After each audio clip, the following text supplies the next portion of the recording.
Did you know this? Now imported things are getting cheaper and cheaper. Whether it's Thai durians or Chilean cherries, or Australian beef and Norwegian salmon over the past few years, the same changes have occurred in imported food. It became mass consumption. It's not about wealth. Take cherries for example. 20,000 kilometers from Chile in South America. How much is the Pacific delivered to us in August? Look, and bought it during the Spring Festival. It's less than 40 jin.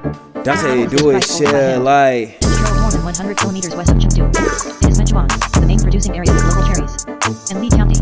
That's close enough. Right foot on the streets of Chengdu. Whether it's a fruit shop or a street vendor.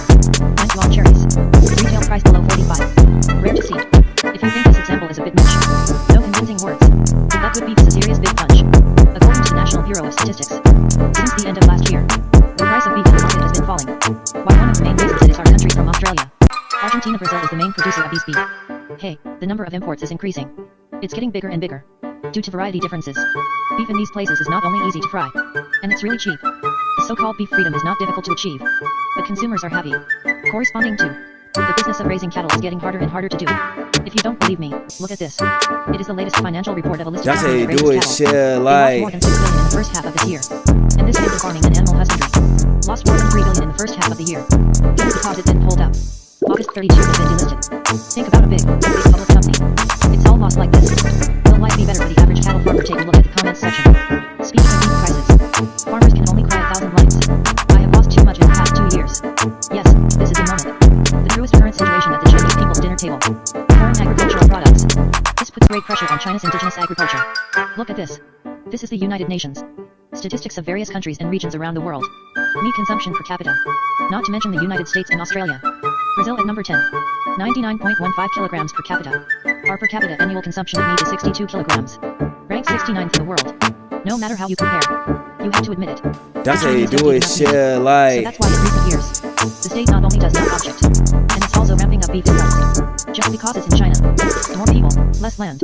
Guaranteed 1.80 billion acres. Behind the red line of this immovable cultivated land, there's really not that much room to develop animal husbandry and aquaculture. So, sourcing a wide range of inexpensive agricultural products from around the world, it is our best choice at this stage. And from a larger perspective, purchasing agricultural products from overseas, it is also a concession that we must make to develop our economy.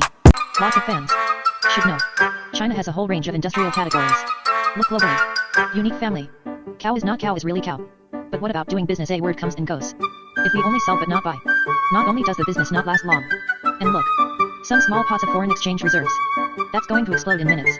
Immediately into crisis. Like Argentina. The clothes and pants we produce. TV, refrigerator. And cell phones and computers. That's how you do it, Machines. share, like. Argentina are simply inseparable now. Why is that? Because they don't have the capacity themselves. So we can only rely on imports. Go international and buy some finished products. Last year, China and their trade surplus is $4 billion. What about Argentina's foreign exchange reserves? Altogether $3 billion. That is to say, if you were stricter, every business has to be checked out on the spot. If you pay immediately, then Argentina went bankrupt in an instant. What should we do? Our operation is contract renewal of RMB swap agreement. Pinch. Give him a hand first. At the same time, it is a return to the era of barter. What red wine beef? Let's give him the local specialties. And Argentine soybeans are also good. Last year, their country's soybeans, 93% were sold directly to China. Same reason. It's the same in Chile.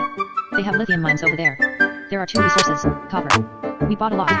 Meanwhile, Chilean cherries. Exports have skyrocketed by 5,000% That's how in the you last do 20 it, years. share, like. Planting area has increased by 20 times. Exports from $40 million to $2 billion. China has more than 90% of the market left. Cherry freedom. That's how it came. And many imported agricultural products. The reason why it became cheap. Into the homes of ordinary people. That's why. Indeed, as a big agricultural country. In fact, it has never been like today. Facing tremendous impact and pressure. Imported bottled. Challenge local products. This is the first time. But don't worry. Faced with such a situation, the country is not without reverie. Open the door at will. We are in agriculture. There is a strict import quota system. Say something rough. That's how much they buy. How much do we only import? Flagship. There are still back and forth. That's history. It's developmental. To make industrial products more valuable. Paving the way for foreign trade. We need to have this confidence. Put imported food on the Chinese table.